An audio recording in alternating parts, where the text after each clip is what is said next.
புஸ்தகம் 32ஆம் அதிகாரம் 4ஆம் வசனத்தை வாசிப்போம். உபாகமம் 32:4. அவர் கண்மலை, அவர் கிரியை உத்தமமானது, அவர் வழிகளெல்லாம் நியாயம், அவர் நியாயக்கேடில்லாத சத்தியமுள்ள தேவன், அவர் நீதியும் செம்மையுமானவர். அவர் கண்மலை, அவர் கிரியை உத்தமமானது, பூரணமானது, அவர் வழிகள் எல்லாம் நியாயம், அவர் நியாயக்கேடு இல்லாத சத்தியமுள்ள தேவன், அவர் நீதியும் செம்மையுமானவர். ஒரு நிமிஷம் நம்ம எல்லாரும் கர்த்தரை நோக்கி பார்த்து ஜெபம் பண்ணுவோம். அன்பின் பிதாவே, துதிக்கிறோம், ஸ்தோத்திரிக்கிறோம் அப்பா. ஆண்டவரே, நானும் உமது மிகுந்த கிருபையினாலே உமது ஆலயத்துக்குள் பிரவேசித்து உமது பரிசுத்த சந்நிதிக்கு நேரே பயபக்தியுடன் படைத்துக் கொள்வேன். அந்த வசனத்தின்படி ஆண்டவரே, உடைய மிகுந்த கிருபையை அடியார்கள் ஒவ்வொருவருக்கும் கொடுத்து உன்னுடைய ஆலயத்திலே கூடி ஆராதிக்க நீ தந்த கிருபைக்காய் ஸ்தோத்திரம் அப்பா. ஆண்டவரே, நன்றி நன்றி நன்றி நன்றி. ஆண்டவரே, தேவ சமூகத்திலே தாழ்த்துகிறோம். நாங்கள் ஒன்றுமில்லை கர்த்தாவே, இயேசுவே, தகுதி ஒன்றுமில்லை, எல்லாம் உடைய கிருபை நாளால் கிருபை கிருபை. கடந்த நாட்கள், மாதங்கள், இந்த வருடம் முழுவதும் கூட நீர் காத்து ஆண்டவரே இயேசுவே, எங்களுடைய ஜீவனை தந்தது அல்லாமல் தயவையும் எங்களுக்கு பாராட்டி உடைய சமூகத்திலே கொண்டு வந்திருக்கிறீர். ஆண்டவரே, தேவ சமூகத்தை தாழ்த்துகிறோம் அப்பா. இயேசுவே, ஒரு முறை கூட உடைய பரிசுத்த ரத்தத்தினாலே அடியாளையும் அடியாளையும் கழுவும். ஆண்டவரே, இந்த ரத்தப்பட்டுகளை எங்களை மூடிக்கொள்ளும் அப்பா. இயேசுவே, அடியாளர் பக்கத்திலே நிற்பீராக. உடைய வார்த்தைகள் பிள்ளைகளோடு நீர் பேசும். ஆண்டவரே இயேசுவே, உமக்கு ஸ்தோத்திரம் ஸ்தோத்திரம் ஸ்தோத்திரம். பரிசுத்த ஆவியானவர் வந்து வேத வாக்கியங்களை விளங்க காட்டும்படி நாங்கள் ஜெபிக்கிறோம். உடைய வசனங்களை பற்றிக்கொண்டே உடைய ஆவிக்குரிய ஓட்டத்திலே தொடர்ந்து ஜெயமாய் ஓட எங்களுக்கு உதவி செய்வீராக. ஆசீர்வதியும் ரத்தப்பட்டுக்குள் மூடிக்கொள்ளும் இயேசுவின் நாமத்தில் பிதாவே, ஆமென் ஆமென். உபாகமம் 32:4 முதல் முறையாக தேவனை பற்றி சொல்லப்பட்டிருக்கிறது. அவர் கண்மலை, God is the rock, the rock. அப்புறம் அவர் கிரியை உத்தமமானது, அவர் வழிகளெல்லாம் நியாயம், அவர் நியாயக்கேடில்லா சத்தியமுள்ள தேவன். இந்த நாளின் செய்தி என்னன்னா, தேவன் நம்முடைய கண்மலை. அல்லேலூயா. அது மீனிங் புரிஞ்சாலும் நல்லா அல்லேலூயாவே சொல்ல முடியும். இன்ட்ரோடக்ஷன் நிறைய இருக்கு, நான் சொல்லுகிறேன். ஏசாயா 26ஆம் அதிகாரம் 4ஆம் வசனம் பார்த்தீங்கன்னா, ஏசாயா 26:4. கர்த்தரை என்றென்றைக்கும் நம்புங்கள். ஆமென். கர்த்தராகிய யெகோவா நித்திய கன்மலையாய் இருக்கிறார். கர்த்தராகிய யெகோவா நித்திய கன்மலையாய் இருக்கிறார். அவர் சாதாரண கன்மலை அல்ல, அவர் எவர்லாஸ்டிங் ராக், நித்திய கன்மலையாய் இருக்கிறார். 1 சாமுவேல் 2ஆம் அதிகாரம் 2ஆம் வசனம். இங்க அன்னாள் தன்னுடைய துதியின் பாடலிலே அவள் சொல்லுகிறாள். 1 சாமுவேல் 2:2 பார்க்கும் பொழுது, கர்த்தரை போல பரிசுத்தம் உள்ளவர் இல்லை, உம்மை அல்லாமல் வேறொருவரும் இல்லை, எங்கள் தேவனைப் போல ஒரு கன்மலையும் இல்லை. எங்கள் தேவனைப் போல ஒரு கன்மலையும் இல்லை. நீ செய்தி என்ன? தேவன் என்னுடைய கன்மலை, God is my rock. அதான் எப்படி அவனுடைய வாழ்க்கையில அவர் காணப்படுகிறார் என்பதை பார்க்க போகிறோம். சங்கீதம் 18:2 நமக்கு எல்லாம் தெரியும் இல்லையா? கர்த்தர் என் கன்மலையும் என்று சொல்லிட்டே போவார். வாசிங்க சங்கீதம் 18:2. கர்த்தர் என் கன்மலையும் என் கோட்டையும் என் இரட்சகரும் என் தேவனும், நான் நம்பியிருக்கிற என் துரோகமும் என் கேடகமும் என் ரட்சணிய கொம்பும் என் உயர்ந்த அடைக்கலமுமாய் இருக்கிறார். ஆமென். 8 காரியங்கள் சொல்றார். ஆனா ஸ்டார்டிங் என்ன சொல்றார்? கர்த்தர் என் கன்மலையும் அப்படின்னு ஆரம்பிக்கிறார். அதே பாடல் தான் 2 சாமுவேல் 22:2 வந்து 9 காரியங்கள் இருக்கு. ஆனா ஸ்டார்டிங் என்ன? கர்த்தர் என் கன்மலை. இன்னைக்கு என்ன மெசேஜ் சொல்லுங்க? கர்த்தர் என் கன்மலை. நீங்க கூட கவனிக்கணும், யாரும் வந்து பேசக்கூடாது. திடீர்னு கேட்டுருவாங்க, சூடாவை கேட்க போறேன். இன்னைக்கு என்ன மெசேஜ் சொல்லுங்க பாப்போ? கர்த்தர் என் கன்மலை, God is my rock. எல்லாரும் கவனிக்கணும், சரியா? அப்போ சங்கீதக்காரன் சொல்லுகிறார், அண்ணா சொல்லுகிறார், ஆண்டவரே சொல்லுகிறார். ஏசாயா 44:8 வசனம். ஆண்டவரே நம்மை பார்த்து ஒரு சவாலாக கேட்கிறார். ஏசாயா 44:8. நீங்கள் கலங்காமலும் பயப்படாமலும் இருங்கள். அக்காலம் முதற்கொண்டே நான் அதை உனக்கு விளங்க பண்ணினதும் முன்னறிவித்ததும் இல்லையோ? இதற்கு நீங்களே என் சாட்சிகள். என்னை தவிர வேறொரு தேவன் உண்டோ? வேறொரு கன்மலையும் இல்லையே, ஒருவனையும் அறியேன். வேறொரு கன்மலையும் இல்லையே. கர்த்தர் சொல்றார், there is no rock other than me. நான் தான் கன்மலை, வேற யாரும் இல்லை அப்படின்னு ஆண்டவர் சொல்றார். இப்போ இந்த கன்மலை யார்? 1 கொரிந்தியர் 10:4 வாசியுங்கள். 1 கொரிந்தியர் புதிய ஏற்பாட்டுல பவுல் அப்போஸ்தலன் அதை வெளிப்படுத்துறார். 1 கொரிந்தியர் 10ஆம் அதிகாரம் 4ஆம் வசனம். எல்லாரும் ஒரே ஞானபானத்தை குடித்தார்கள். எப்படி என் அவளோடு கூட சென்ற ஞான கண்மலையின் தண்ணீரை குடித்தார்கள். அந்த கண்மலை கிறிஸ்துவே. அவர்களோட கூட சென்ற ஞான கண்மலையின் தண்ணீரை குடித்தார்கள். அந்த கண்மலை கிறிஸ்துவே. That rock was Christ. Hallelujah. He is the rock. நிறைய கண்மலைல அவர்தான் கண்மலை. அந்த கண்மலை நம்முடைய ஆண்டவராகிய இயேசு கிறிஸ்துவே. இது வந்த போய் நான் ஆண்டவருக்கு என்ன இயேசுவா கண்மலைனா என்ன நல்ல பாட்டெல்லாம் ஜோராலாம் பாடுறாங்க. But how does it apply in my life? என்னுடைய வாழ்க்கையில எப்படி நான் உணர்ந்து சொல்றது அப்படின்னு சொல்லி கேட்கும் பொழுது ஆண்டவர் எனக்கு வெளிப்படுத்தினதான் சபையோட பகிர்ந்து கொள்கிறேன். திரும்ப திரும்ப எனக்கு அதை கர்த்தர் கன்ஃபார்ம் பண்ணினார். அதனால எனக்கு ரொம்ப மகிழ்ச்சியா இருக்கு இதை சொல்றதுக்கு. கண்மலை ராக்னா எப்படின்னா அதனுடைய சுபாவம் என்ன? இங்கிலீஷ்ல it is immutable and it is invincible. வாலிப பிள்ளைங்களும் இருக்கிறாங்க, அதனால எதுக்கு இங்கிலீஷ்ல சொல்றாங்கன்னு நீங்க நினைக்க வேண்டாம், அவங்களும் வளரணும் இல்லையா? So rock is immutable and invincible. Immutable அப்படின்னா மாற்றப்பட முடியாதது, இன்வின்சிபிள்னா தோற்கடிக்கப்பட முடியாதது. எந்த வழியா ட்ரை பண்ணாலும் அந்த கண்மலையை தோற்கடிக்கவே முடியாது. எந்த வழியா முயற்சி செஞ்சாலும் அந்த கண்மலையை மாற்றவே முடியாது. நம்முடைய தேவன் யார்? அவர் மாற்றப்பட முடியாதவர், அவரை தோற்கடிக்கவே முடியாது. ஹல்லேலூயா. ஹல்லேலூயா. சிங்காசனத்தில் வீற்றிருக்கிற நம்முடைய தேவனை பற்றி நாம் அறிந்து கொள்ளும் பொழுதுதான் நம்ம தைரியமா நம்முடைய கிறிஸ்தவ வாழ்க்கையில முன்னேற முடியும். அப்போ நம்முடைய தேவன் மாற்றப்பட முடியாதவர்னா it speaks of his stability, ஸ்திரத்தன்மை. எதிலே அப்படின்னா அவருடைய குணத்திலே அவர் மாறாதவர். அதனாலதான் நம்ம நிர்மூலமாக மாறணும். அவர் அன்பு மாறாதது, அவருடைய கிருபை மாறாதது. நம்ம அன்பு என்ன பண்ணும்? ஒரு நாள் மேல மவுண்டன் டாப்ல இருக்கும், அடுத்த நாள் கீழே பள்ளத்தாக்கு கீழே போயிடும், எங்கேயோ மறைஞ்சு போயிடும் நம்முடைய அன்பு.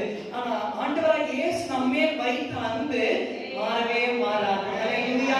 அவருடைய அன்பிலே மாறாதவர், அவருடைய பரிசுத்தத்திலே மாறாதவர், அவருடைய இரக்கத்திலே மன்னிக்கிற சுபாவத்திலே அவர் மாறாமல். இப்படி சொல்லிட்டே போலாம். He is unwavering in his character. நம்முடைய தேவன் சுபாவத்திலே மாறாதவராய் இருக்கிறார். அது மட்டுமல்ல, invincible, அதாவது அவருடைய வல்லமை. not only he is stable, he is a powerful God. வல்லமை மிக்கவர். என்ன? he is very very strong or too much powerful that he can never be defeated. Hallelujah. அவர் பயங்கர வல்லமை உள்ளவர். எவ்வளவு யார் ட்ரை பண்ணாலும் அவர் தோத்து போகவே மாட்டார், ஒரு நாள் தோக்க மாட்டார். நம்முடைய தேவனை எந்த வழியில பிசாசு மக்கள் எல்லாம் சண்டை போட்டாலும் சரி, இந்த 4 வருஷம் 5 வருஷம் ஆடுறவங்கலாம் அவ்வளவு கிரேட்டா நினைக்கிறாங்க. நம்முடைய ஆண்டவர் 1000 வருஷம் செய்வார், அதுக்கப்புறம் நித்தியமாய் செய்வார். நம்முடைய ஆண்டவர் தோற்கவே இல்லை, என்னை தோற்க போவதும் இல்லை. சுருக்கமாக சொன்னார், தேவனுடைய கண்மலை என்றால் அவர் மாறாதவர், அவர் தோற்கடிக்கப்பட முடியாதவர். ஹல்லேலூயா. ஹல்லேலூயா. நம்ம சொல்லலாமா? இயேசுவே நீர் மாறாதவர், இயேசுவே நீர் தோற்கடிக்கப்பட முடியாதவர், நீரே என்னுடைய கண்மலை. ஹல்லேலூயா. அவரே கண்மலை சொல்லும் பொழுது அவரும் அல்ல. நம்முடைய வாழ்க்கையில எல்லாம் பாடினோம். இன்னொரு பாட்டுல நீரே என் கோட்டை, நீரே என் தஞ்சம், நீரே எல்லாம். அதுதான் அந்த கண்மலைன்றதுல எல்லாமே இருக்கு. கீழே வந்து கோட்டை, அரண் எல்லாமே சொல்லிட்டே வருவா. சங்கீதம் 18:2 எல்லாத்தையும் சேர்த்த வேர்டு தான் அந்த rock. Everything is there in the rock. அப்ப அவரும் அல்ல. சில பேர் இயேசு வச்சுக்கிட்டு இன்னொன்னு வச்சுக்கிட்டு ரொம்ப கஷ்டம் வந்துருச்சு மிஞ்சி போச்சுன்னா இயேசு பாட்ட வருவாங்க. அப்படி இல்ல. ரட்சிக்கப்பட்ட நாம் சொல்லணும், ஆண்டவரே நீரே என்னுடைய கண்மலை, நீரே என் நிழல், நீரே என் கோட்டை, நீரே என் தஞ்சம். அதான் அதனுடைய அர்த்தம். இப்ப ஆண்டவர் நம்முடைய கண்மலையாக இருக்கிறதால தேவன் கொடுக்கிற ஆசீர்வாதங்கள் என்ன, நம்முடைய வாழ்க்கையில எப்படி அதை அப்படியே ஆகும் நாம் பார்க்க போறோம். முதலாவதாக உபாகமம் 32:18 வாசிங்க. உபாகமம் 32, Deuteronomy 32 and verse 18. உன்னை ஜெனிப்பித்த கண்மலை நீ நினையாமல் போனாய், உன்னை பெற்ற தேவனை மறந்தாய். எதிர்மறையாக சொன்னாலும் ஆண்டவர் சொல்கிற காரியம் என்ன? உன்னை ஜெனிப்பித்த கண்மலை அவர், உன்னை பெற்ற தேவன் அவர். நம்ம பார்த்து கேட்கிறாங்க, who begot you? யார் உன்னை பெற்ற? உடனே நம்ம என்ன சொல்லுவோம்? நம்ம அம்மா பேர் அப்பா பேர் சொல்லுவோம் இல்லையா? ஆனா வேதத்துல கர்த்தர் சொல்றாரு, உன்னை ஜெனிப்பித்தது கண்மலையாகிய நான் தான், உன்னை பெற்றது. நம்ம பெற்றது யாருன்னு சொன்னா நம்ம அம்மா பேர் சொல்லுவோம் இல்லையா? அப்பா சொல்றாரு, உன்னை பெற்றதும் நான் தான், உன்னுடைய தாயும் தகப்பனும் நான் தான். ஆண்டவர் சொல்றார், என்னை ஜெனிப்பித்த கண்மலை ஆண்டவராகிய இயேசு கிறிஸ்து. ஹல்லேலூயா. சொல்லுங்க, என்னை ஜெனிப்பித்த கண்மலை ஆண்டவராகிய இயேசு கிறிஸ்து.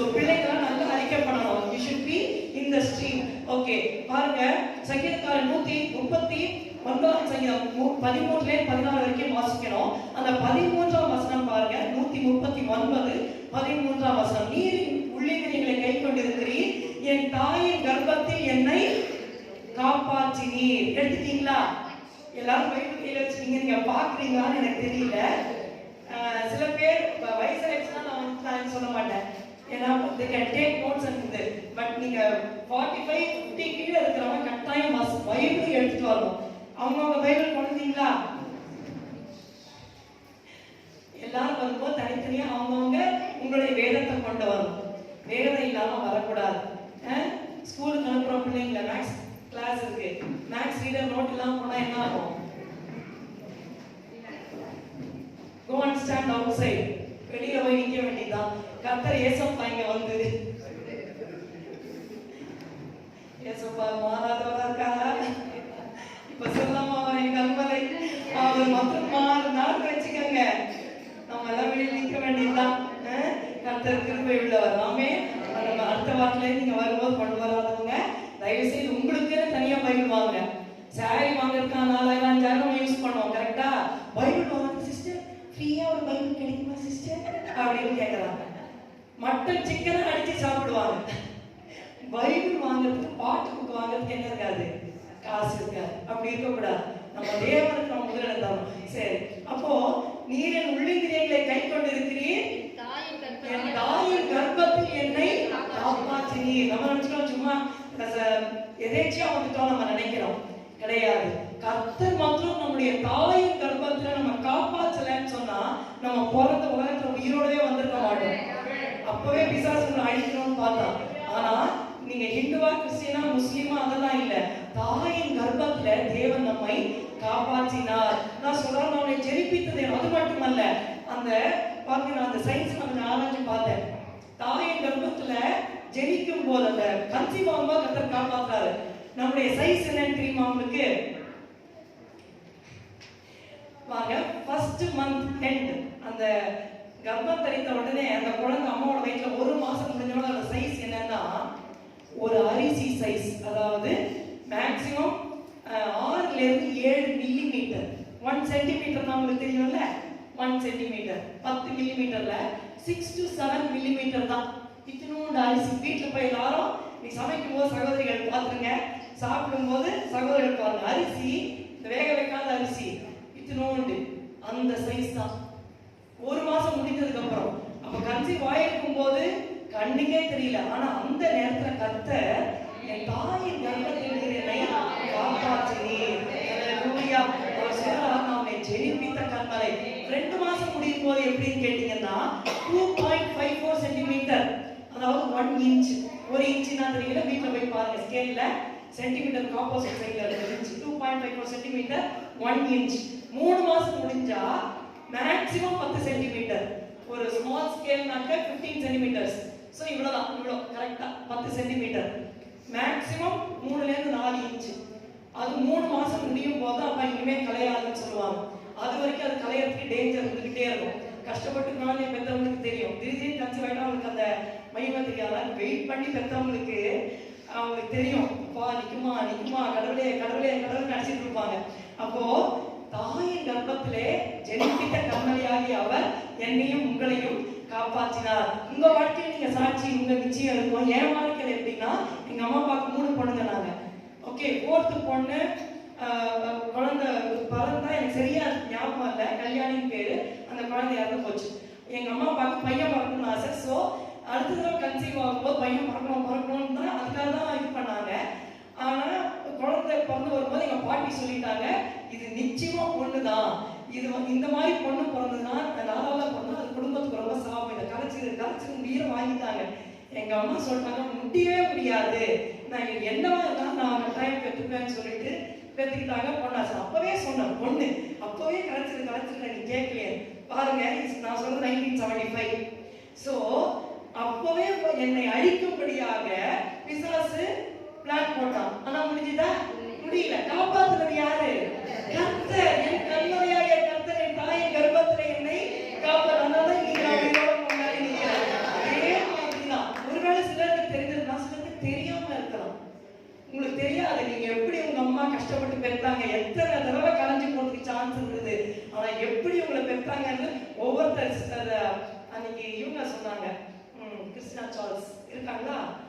இருக்காங்களா?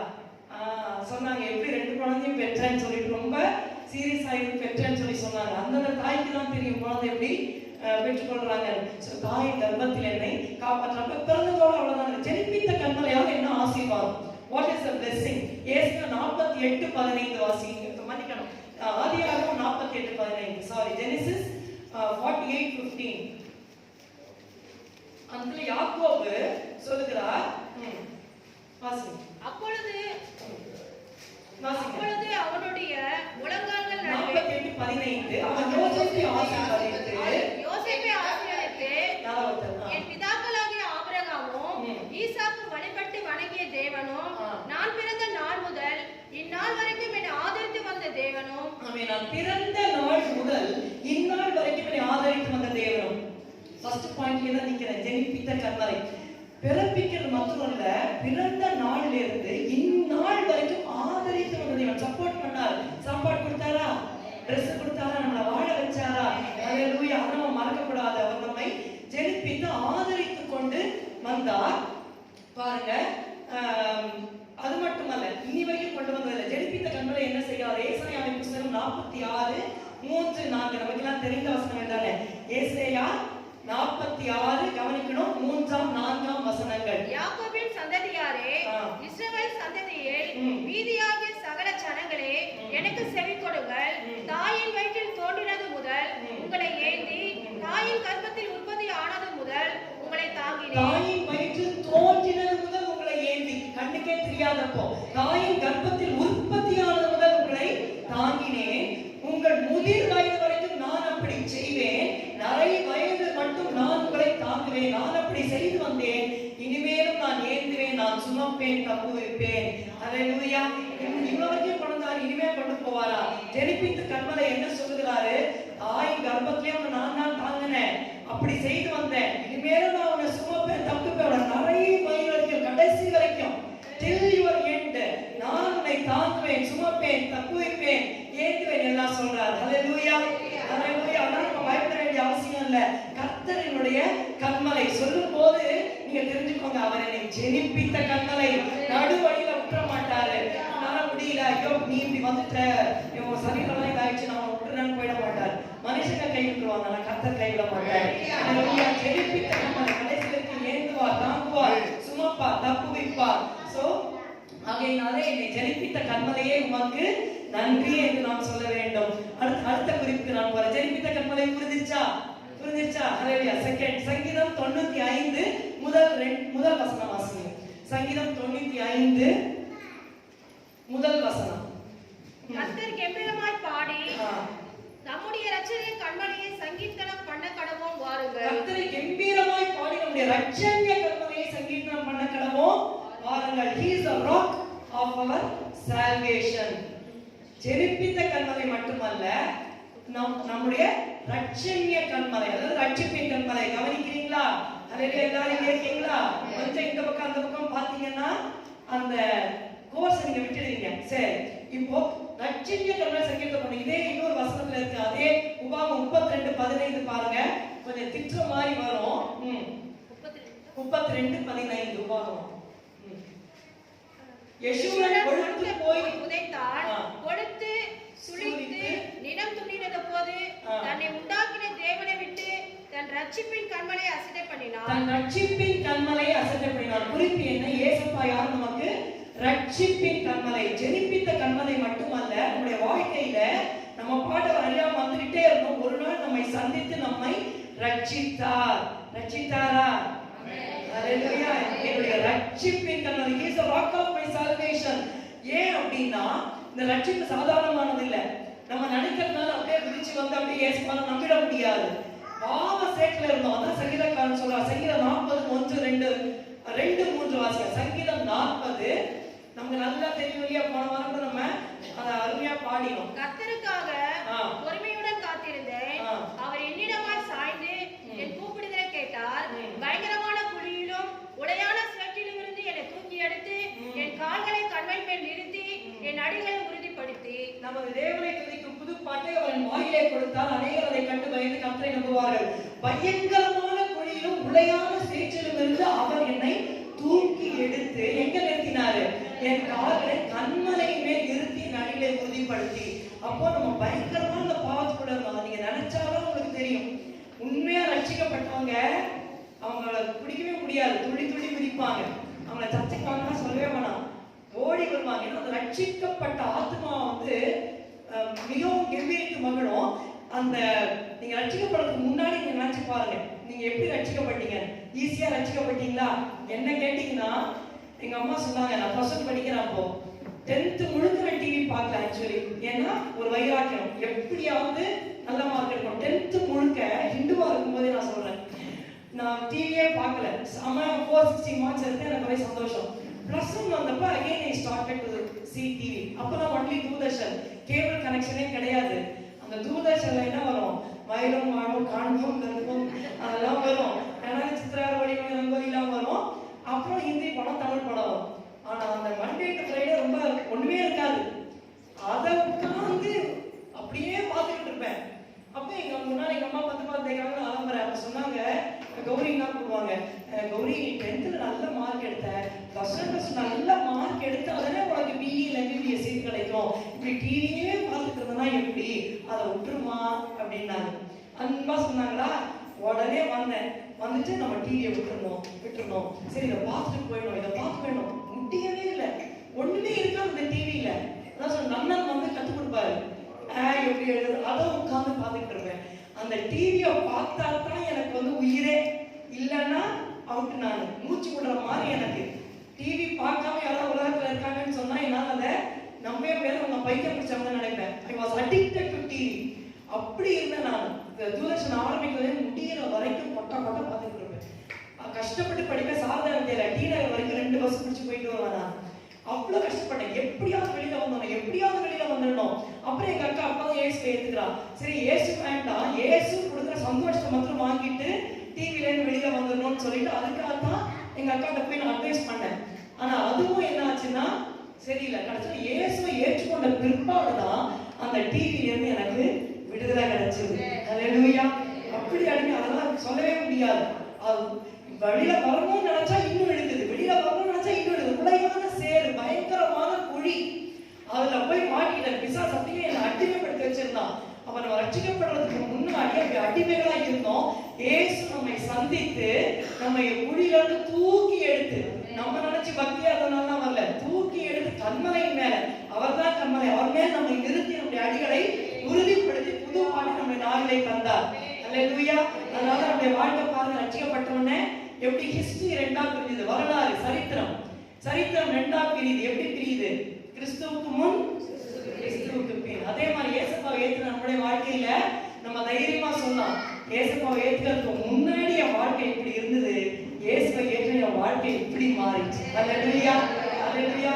இந்த சபையில யாராவது ஒருத்தர் 2 பேர் இன்னும் என் வாழ்க்கை மாறல, முன்னாடியும் அப்படித்தான் இருந்தேன், சர்ச்சைக்கு வர இப்பவும் அப்படித்தான் இருக்கேன் அப்படின்னு யாராவதுன்னா நீங்க இன்னும் ரட்சணிய கண்மலையை ஏற்றுக்கொள்ளல. உங்களை ஜெனிப்பித்த கண்மலை இயேசுன்னு தெரிஞ்சா மட்டும் போதாது, ரட்சணிய கண்மலை இயேசு நீங்க இருதயத்துல ஏற்றுக்கொள்ளணும். அவர் கண்மலை, என்ன தவிர கண்மலை இல்லையே ஆண்டவர் சொல்றார். அவரை நீங்க இருதயத்துல ஆண்டவரா நீங்க ஏற்றுக்கொள்ளணும். இயேசுவே உள்ளத்துல வாங்கப்பா. எந்த பாவம் உங்களுக்கு தெரியும், இது பாவம் உங்களுக்கு தெரியும், வெளியில வர முடியல, திரும்ப திரும்ப விழறீங்க, சரிக்கு விடுறீங்க, உங்களால வர முடியாது. எந்த மனுஷனும் உங்க கை பிடிச்சதுக்கு முடியாது. ஆனா நீங்க தனியா போய் இயேசுவே இதுல இருந்து எனக்கு விடுதலை தாரோம், என் பாவங்களை அழிக்கப்படுற ரத்தத்தினால கழுவுங்க, உள்ளத்துல வாங்க ஆண்டவரே. Just pray this sincerely.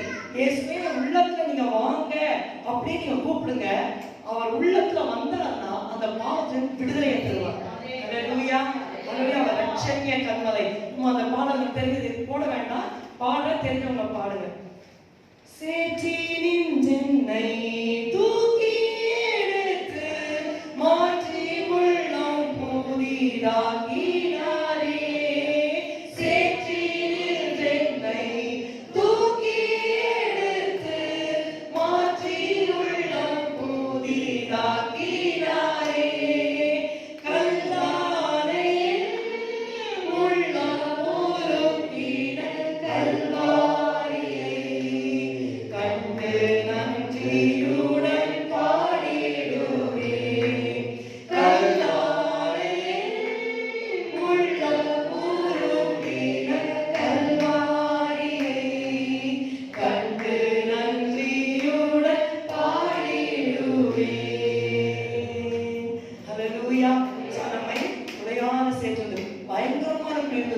தூக்கி எடுத்து that's a definite experience. It is not imagination. நம்ம கற்பனை பண்றது இல்ல. ரட்சிப்புங்கிறது நமக்கு திட்டமா தெரியும். நான் ரட்சிக்கப்பட்டேன், இப்ப கண்ண முன்னா நான் ஏசப்பட போயிடுவேன், அதுதான் ரட்சிப்பு. இந்த ரட்சிப்பு நிச்சயம் இல்லைன்னா தயவு செய்து நீங்க வீட்டுல போய் தனியா உட்காந்து இயேசுவே என் உள்ளத்துல வா, என் வாழ்க்கைய மாற்றும், எனக்கு விடுதலை எட்டாரும் நீங்க கேளுங்க. ஏசப்பா உங்களை நிச்சயமா ரட்சிப்பார், நிச்சயமா ரட்சிப்பார். ரட்சிக்க கண்மலை மேல் இருந்தார். நம்ம வாசிக்க வேண்டாம், நமக்கு தெரியும். மத்திய 7:24-29 வாசிக்கிற வேளையில அங்க ஆண்டவர் சொல்றார், ஒரு வைஸ் மேன் இருக்கு, ஒரு ஃபூலிஷ் மேன் இருக்கான். சண்டே ஸ்கூல் பிள்ளைங்களுக்கு தெரியும். வைஸ் மேன் யாரு? புத்தியுள்ள மனுஷன் யாரு? கண்மலை மேல அஸ்திபாரம் போடுறான். புத்தி இல்லாதவன் மணல் மேல அஸ்திபாரம் போடுறான். ரெண்டு வீட்டுக்கும் என்ன வந்தது? மழை வருது, புயல் வருது, காத்து வருது, அடிக்குது, மோதுது. கண்மலை மேல கட்டப்பட்ட வீடு இருக்குது, ஆனா மணல் மேல போட்டது விழுந்து முழுவதும் அழிந்தது. கண்மலை இயேசு கிறிஸ்துவோட வார்த்தை, அவர் மேல நம்முடைய ஜீவத்தை நாம கட்டணும். என் கண்மலையே சொல்லும் போது என்னுடைய வாழ்க்கை வார்த்தைப்படி இருக்குதான்னு செக் பண்ணிக்கணும். ஆமென். எந்தெந்த இடத்துல நம்முடைய வாழ்க்கை தேவனுடைய வார்த்தைக்கு கான்ட்ரடிக்ஷனா, எதிர்மறையா இருக்குதோ, மேக்ஸ்ல தெரியும் கான்ட்ரடிக்ஷன் இல்ல, இப்படி ஒரு ஆரோ இப்படி போடுவாங்க, இப்படி ஒண்ணு போடுவாங்க, கான்ட்ரடிக்ஷன், எக்ஸாக்ட்லி ஆப்போசிட். அப்படி நம்முடைய வாழ்க்கை வசனத்தோடு ஒவ்வாமை எங்கெல்லாம் இடிக்குதோ அந்த இடத்துல தாழ்த்தி, என் ரட்சிப்பின் கண்மலையே இந்த இடத்துல என்ன மாத்துங்கப்பா கேட்கணும். சரிங்களா? சரிங்களா? நீங்க ஒப்பு கொடுத்து கேளுங்க. நம்மளால மாற முடியாது, கர்த்தர் நிச்சயமா மாற்றுவார். ஏனென்றால் அவர் கண்மலை. ஹல்லேலூயா. அதனால பாவத்துல விழுந்துருமோன்னு பயப்பட வேண்டாம். எந்தெந்த இடத்துல சறுக்குதோ அந்த இடத்துல ஏசப்பா எனக்கு உதவி செய்யுங்க ஆண்டவரே. தனியா கேளுங்க. Don't confess your sin to man. எந்த மனுஷன்கிட்டயும் போய் உங்க பாவத்தை சொல்லாதீங்க, உங்க வெளியே சொல்லாதீங்க. ஏன்னா எவனுமே பொண்ணு கிடையாது, அவங்க கிட்ட வேற ஏதாவது பாவம். சரிங்களா? நம்ம எந்த ஏரியா நம்ம ஸ்லிப் ஆகிறோமோ அந்த ஏரியாவை கர்த்தர்கிட்ட கொடுக்கணும். கர்த்தர் அதிலே தூக்கி எடுப்பாங்க. ஓகே, அந்த ரட்சிக்க கல்வி நம்ம என்ன பண்ணணும்னு சொல்றோம்னா, சங்கீர்த்தனம் பண்ண கடவும் வாருங்கள். சங்கீதம் 95:1 நம்முடைய ரட்சண்ய கண்மலையை சங்கீர்த்தனம் பண்ண கடவும். நல்லா பாசியா வந்து கேட்கிறார், தயவுசெய்து சீக்கிரம் வாங்க, சீக்கிரம் வாங்க. ஏன் கேட்கிறாருன்னா, நம்ம ரட்சித்தார். நம்ம சபையில கூடி ஒரே நேரமா நம்ம ஆராதிக்கும் போது பெரிய விடுதலை உண்டாகும். ஹல்லேலூயா. நீங்க விசுவாசிக்கிறவங்க நீங்க வந்து சேர்ந்து துதிச்சு நல்லா பாடி பாருங்க, ஆத்மாவுல பெரிய விடுதலை உண்டாகும். மூன்றாவது காரியம் போகிறேன். முதலாவது நம்மை ஜெனிப்பித்த கண்மலை, இரண்டாவது நம்மை ரட்சித்த ரட்சிப்பின் கண்மலை, ரட்சணிக்குள்ள. மூன்றாவது யாத்திராகமம் 17:6 இங்க இஸ்ரவேல் புத்திரரை மோசே எகிப்திலிருந்து வெளியே அழைத்து கொண்டு வந்து விட்டார். யாத்திராகமம் 17:6. அவர் அங்கே ஓரேபிலே நான் உனக்கு முன்பாக கண்மலையின் மேல் நிற்பேன், நீ அந்த கண்மலையை அடி, அப்பொழுது ஜனங்கள் குடிக்க அதிலிருந்து தண்ணீர் புறப்படும் என்றார். அப்படியே மோசே இஸ்ரவேல் மூப்பரின் கண்களுக்கு முன்பாக செய்தார். ஆமென். இந்த சம்பவம் உங்களுக்கு தெரிஞ்சிருக்கலாம். பாருங்க, எகிப்து தேசத்துல இஸ்ரவேல் புத்திரர் அடிமைகளா இருக்காங்க, பார்வோனுக்கு கீழே. பார்வோன் யாருக்கு ஒப்பனைனா? சாத்தானுக்கு, பிசாசு ஒப்பனையா இருக்கான். எகிப்துன்னு சொல்றது நம்முடைய பாவ வாழ்க்கை, உலகத்தை குறிக்கிறது. அப்ப அதுல இஸ்ரவேல் புத்திரர் அடிமையா இருந்தாங்கன்னா, இஸ்ரவேல் புத்திரர் யாரெல்லாம் குறிக்குது? நம்மை தான் குறிக்குது. அடிமைகளா இருக்கிறாங்க. மோசேவை ஆண்டவர் எழுப்புறாரு. மோசேவை வைத்து 6 லட்சம் இஸ்ரவேல் புத்திரர் எல்லாரையும் அந்த எகிப்து தேசத்திலிருந்து வெளியில கொண்டு வராரு. செங்கடலை கடக்குறாங்க. எகிப்தியெல்லாம் செங்கடல்ல அழிஞ்சு போறாங்க. ஆனா இவங்க வெட்டாந்திரையில் நடந்து வெளியில வந்துட்டாங்க. நல்லா பாட்டு பாடுறாங்க. பாட்டு பாடி வெளியில வந்து கொஞ்ச நாள்ல ரெவிதீன்ற இடத்துல அவங்க பாளையம் இறங்குறாங்க. முதல் வசனம் வாசிக்கிற பாருங்க, யாத்திராகமம் 17:1. பின்பு இஸ்ரவேல் புத்திரராகிய சபையார் எல்லாரும் கர்த்தருடைய கட்டளையின்படியே சீன் வனாந்திரத்திலிருந்து புறப்பட்டு பிரயாணம் பண்ணி ரெவிதீமிலே வந்து பாளையம் இறங்கினார்கள். அங்கே ஜனங்களுக்கு குடிக்க தண்ணீர் இல்லாத இருந்தது. தண்ணீர்ங்கிறது பேசிக் இல்ல, அவ்வளவு தூரம் பிரயாணம் பண்ணிட்டு வந்தா இவங்க 1-2 பேர்ல பாட்டில் எடுத்துட்டு போறதுக்கு 6 lakhs men, 6 லட்சம் புருஷர் மாத்திரம், அப்புறம் மனைவிங்க, அப்புறம் பிள்ளைங்க, அப்புறம் ஆடு மாடு ஒட்டமக்கள் என்னென்னமோ வச்சிருக்காங்க. அப்போ குடிக்க தண்ணீர் இல்லாது இருந்தது. உடனே அவங்க வாதாடுறாங்க. அதெல்லாம் படித்தா நேரமாக்கிவிடும். அதனால இங்க பாருங்க, வாதாடுறாங்க. அவங்க வந்து மோசைக்கு விரோதமா முறுமுறுக்கிறாங்க. நான் கடகடன்னு சொல்லிடுறேன். அப்போ இந்த தண்ணீர் நம்முடைய தேவையை குறிக்கிறது. கர்த்தர் இந்த சொல்றாரு, அந்த கண்மலை மேல நான்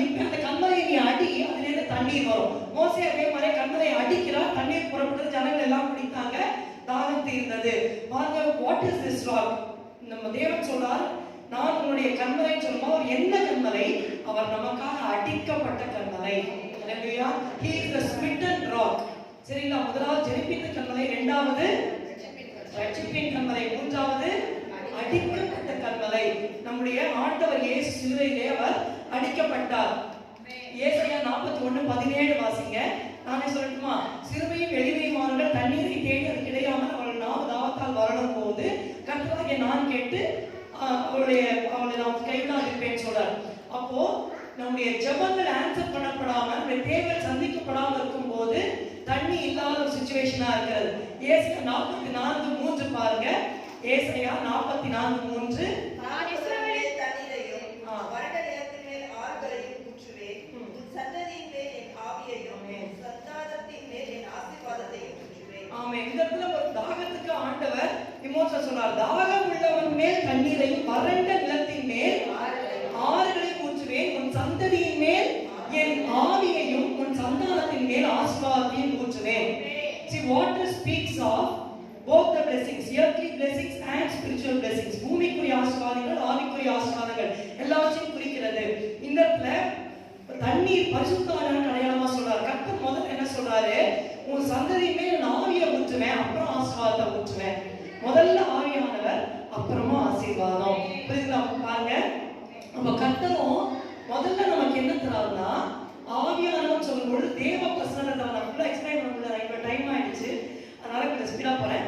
முதல்ல ஆவியானவர் தேவ பிரசன்னத்தை நமக்கு தராரு, அதுக்கப்புறமா ஆசீர்வாதம் தருகிறார். சங்கீதம் 42:1-2 மனப்பாடமா தெரியும்ல? யாராவது சொல்லுங்க. மாதானது நீரோடைகளை வாஞ்சித்து கதறுவது போல தேவனே என் ஆத்துமா உண்மை வாஞ்சித்து கதறுகிறது. என் ஆத்துமா தேவன் மேல், ஜீவனுள்ள தேவன் மேலேயே தாகமா இருக்கிறது. நான் எப்பொழுது தேவனுடைய சந்நிதியில் வந்து நிற்பேன். அப்போ அவர் சொல்றாரு, என் ஆத்துமா தேவன் மேல், ஜீவனுள்ள தேவன் மேலேயே தாகமா இருக்கிறது. அங்க ஒரு தாகத்தை சொல்றாரு, இட்ஸ் a spiritual thirst. அந்த தேவ பிரசன்னத்துக்காக தாகத்தோட ஏங்கி அவர் கேட்கிறார், நான் எப்போ தேவ பிரசன்னத்துக்கு, எப்போ தேவ சந்நிதியில வந்து நிற்பேன். பாருங்க, நம்ம ஆத்மாவுக்கு எவ்வளவு எதை கொடுத்தா திருப்தி ஆகாது. நம்ம நினைச்சுப்போம், நல்லா படிச்சுட்டா நல்ல மார்க் வந்தா திருப்தி ஆயிடும். திருப்தி ஆகாது.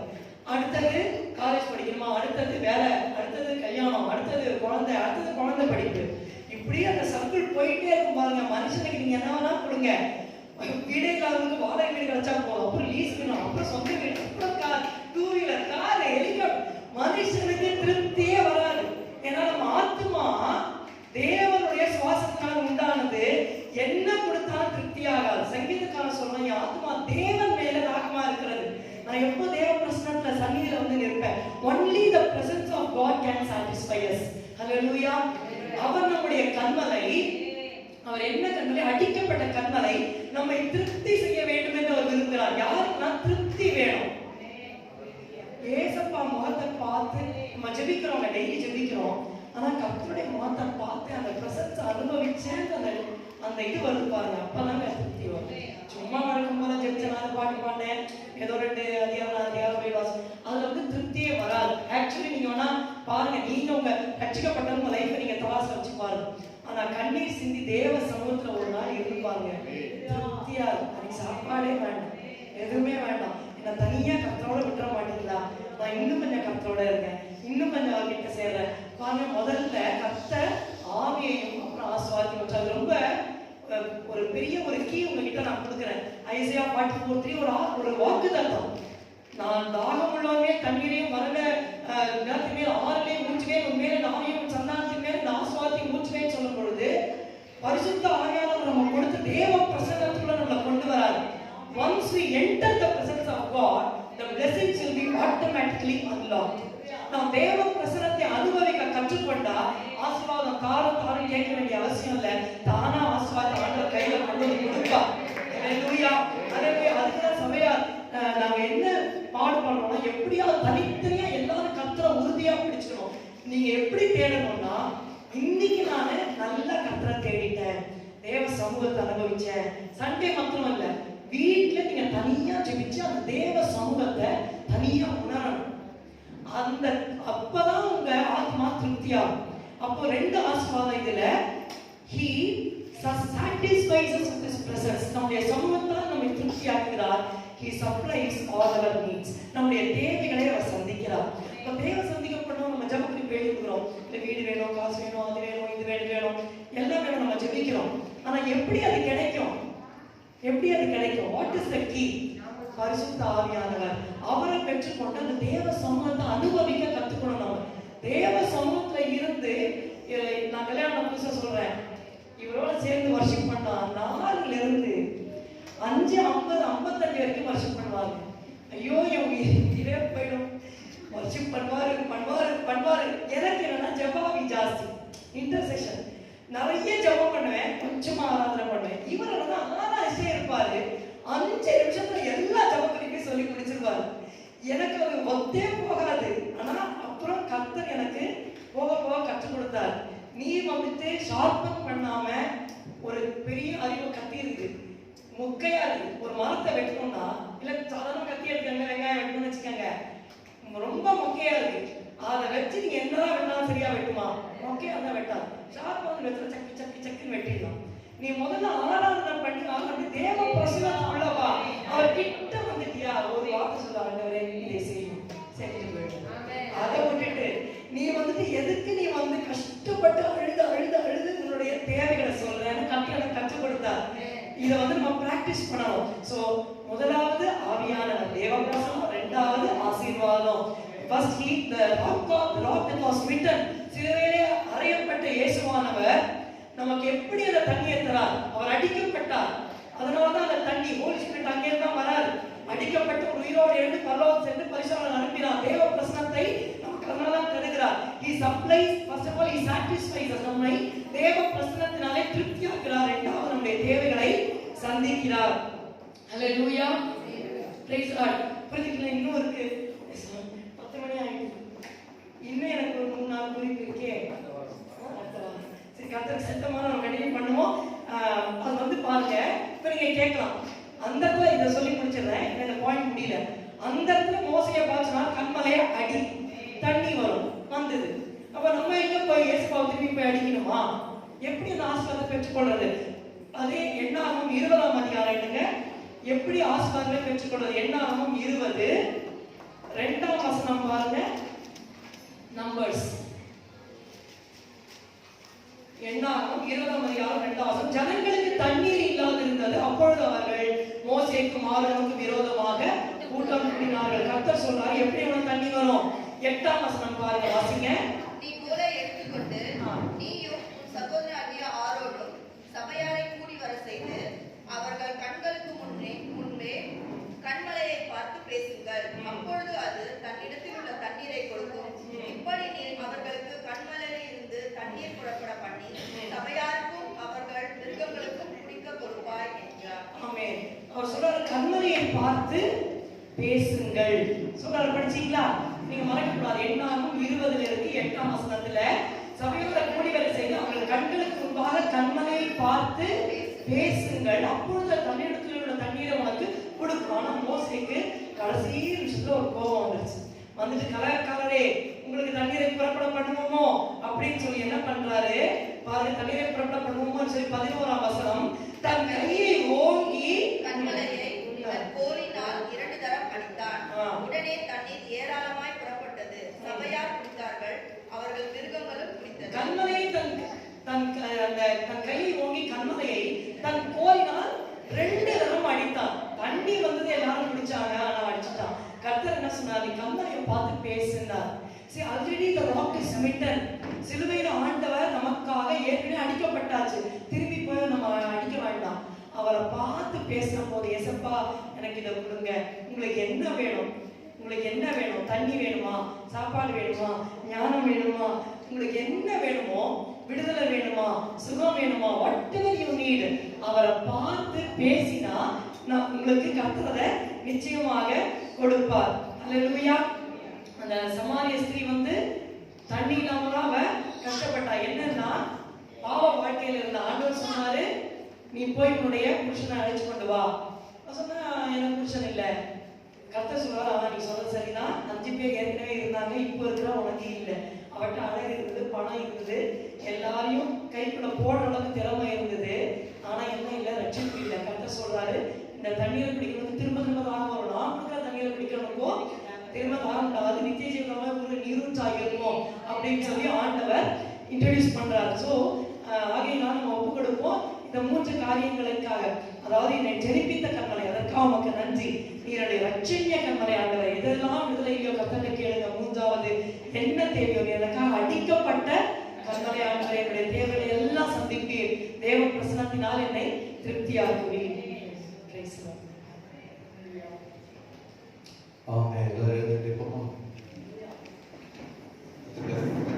கர்த்தர் பேசினார்.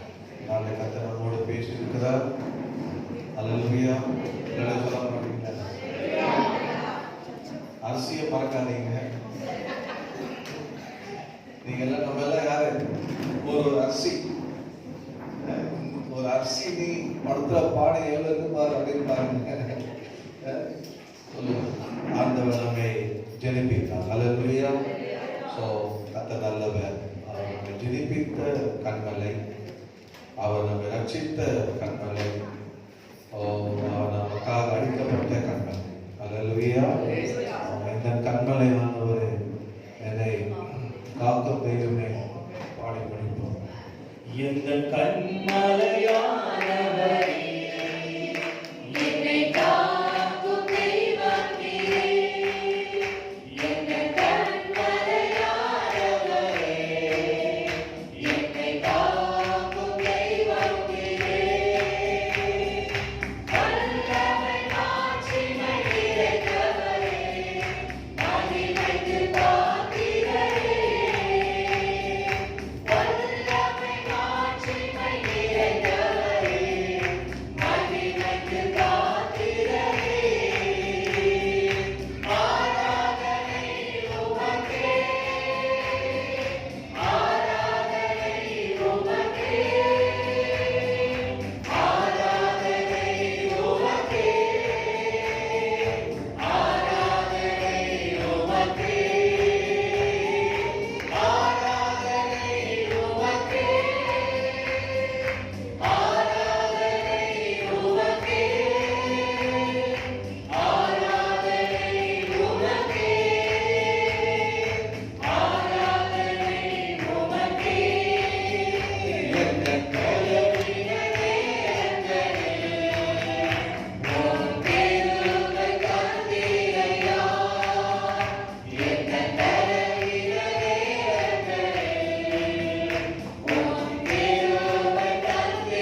கிறிஸ்து மேல நம்ம அஸ்திபாரம் இருக்கிறது.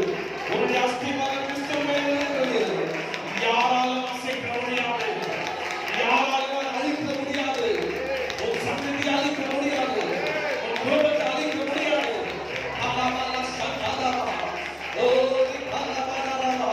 அந்த லட்சியத்தில் தேவனுடைய கண்களுக்குள் இருக்கலாம். உன்னை ஜெயிப்பித்த அந்த கண்களுக்குள் இருக்கலாம்.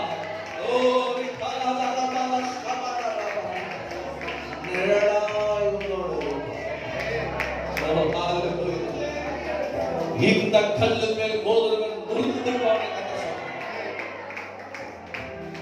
கண்களோடு நம்மோடு இது ஒரே நேரத்தில் நடத்துவார். கிருபையுள்ள பிதாவே இயேசுவே, இந்த காலை முதல் மட்டுமல்ல எங்களோடு கூட இடைப்பட்டு உங்களை நாங்கள் பாடவும் ஆராதிப்போம். உடைய வார்த்தை கேட்டோம். அந்த கிருபை நாம் சொல்றோம். ஏதோ கர்த்தாவே அந்த ஒவ்வொருவரும் தனித்தனியாக உடைய ஆணைக்கடாத கரத்தை வைத்து ஆசீர்வதித்து அவர்கள் பெரியவர்கள் சிறியவர்கள் அண்ணன்மார்கள் அண்டவரே அக்காமார்கள் தாயார் தகப்பனார் அண்டவரே தம்பிமார்கள் தங்கைமார்கள் ஒவ்வொருவரையும் சகோதர சோழரை கத்த ஆசீர்வதிக்கிறார். கொடுத்த அந்த சமாதானத்தை ஆசீர்வதிக்கிறார். இது போகும்போது சொல்லட்டும், இந்த அரிசியை அந்த கண்களை கண்டது ஜனவீட்ட கண்மலை. ஏதோ இந்த உலகத்தை நான் சாதாரணமா வரல, என்னை சித்தத்தோடு ஜனிப்பித்திருக்கிறார். என்னை ஜனிப்பித்த கர்த்தர் அவர். ரட்சிப்பின் கண்மலையாக என்னோடு இருக்கிற கர்த்தர் என்று சொல்லிக்கொண்டே போகட்ட மாட்டோம். என் ரட்சிப்பின் கண்மலை, எனக்காக அடிக்கப்பட்ட கண்மலை என்னோடு இருக்கிறார். நான் அவர்கிட்ட சண்டை போட்டு கேட்க வேண்டியதில்லை. அவர் எல்லாருக்கும் தருவார். நீங்கள் வேண்டிக் கொள்ளுக்கு முன்னமே எங்க அப்பா நான் துணித்தா போதும், எங்க அப்பா செய்த நன்மை நினைத்தா போதும். தானா நன்மையும் திரும்பியும் எங்களை பின்தொடர்ந்து கொண்டே பின்பற்றி கொண்டே இருக்கும்.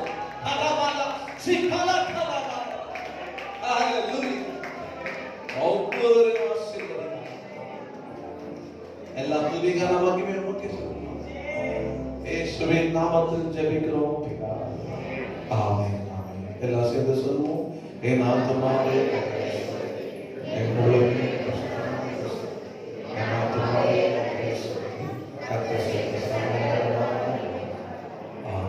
நம்முடைய கர்த்தராகிய இயேசு கிறிஸ்துவின் கிருபை, பிதாவாகிய தேவனுடைய அன்பு, பரிசுத்த ஆவியானவருடைய அந்யோன்ய ஐக்கியம் நம்ம அனைவரோடு சகல பரிசுத்தங்களோடு கர்த்தருடைய வருகை மட்டும் இருப்பதாக.